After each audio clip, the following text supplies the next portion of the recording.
Namaskar and welcome back to my story time. We are on episode 3 of our Ramayana series. In episode 2, we knew that Guru Vishwamitra, Ram and Lakshman were on their way to the forest where Vishwamitra was going to perform a sacred Havan, a sacred prayer.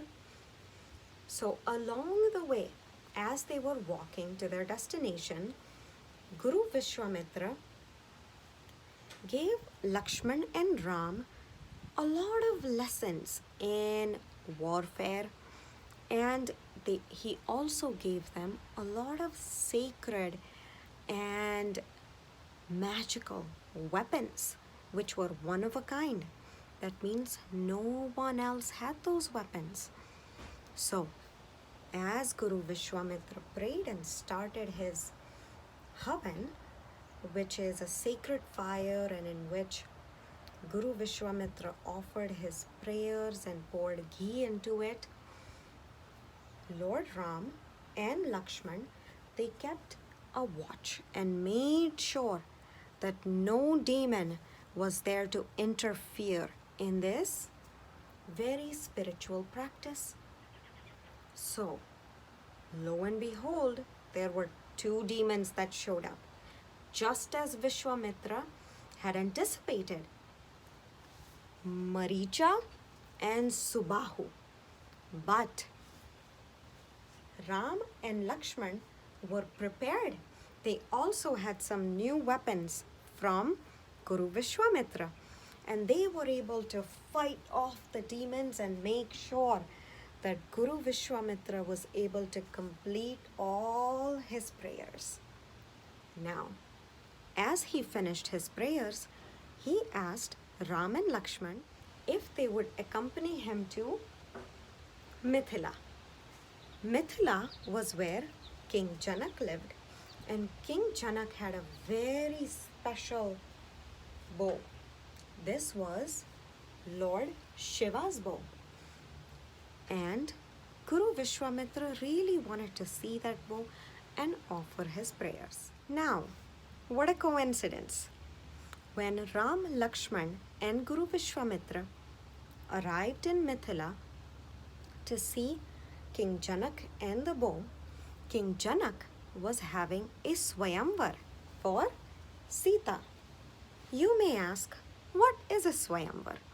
Swayamvar is when a lot of suitors are invited to an event and where the lady gets to pick who she would like to be her life partner.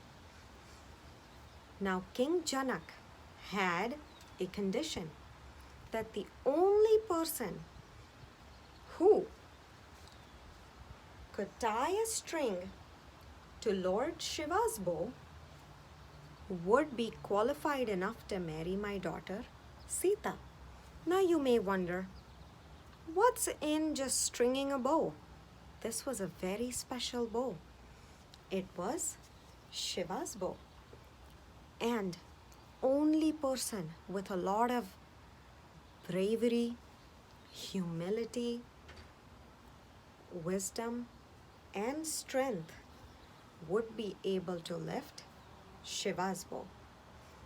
So, in just one condition, he had made sure that the person who would end up marrying Sita would have so many wonderful qualities. Now, there were tons of kings and princes who had arrived with high expectations, thinking, again, what's in just stringing a bow? As the ceremony began, the kings and princes started to get up and go up to the bow one by one.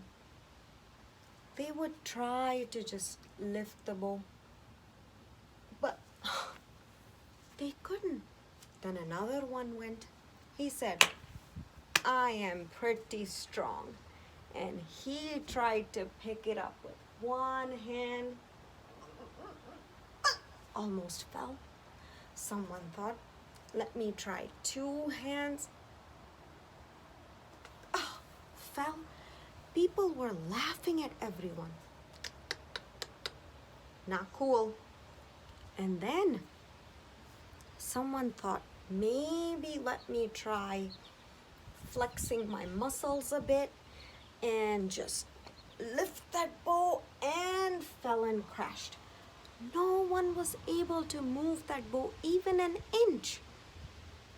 Just when King Janak had given up any hope of having his daughter ever married, Guru Vishwamitra said, Ram, why don't you get up and try to string that bow?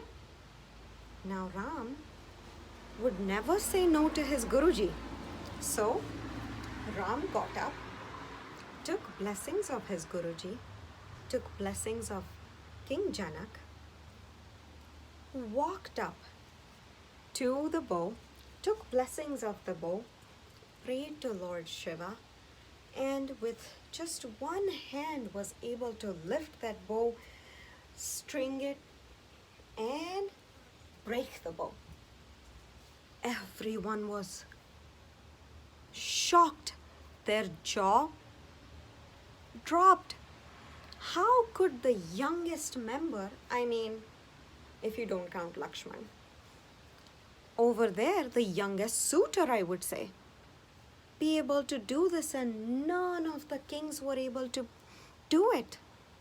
But I guess that was destiny. And because Ram had all those qualities of bravery, humility, wisdom, strength, and so much kindness, then Lord Ram and Sita were married.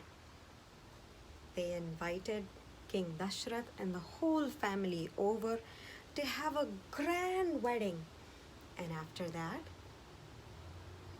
Lord Ram, Sita, and the whole family went back to Ayodhya for further celebrations. Now, guess what happens after?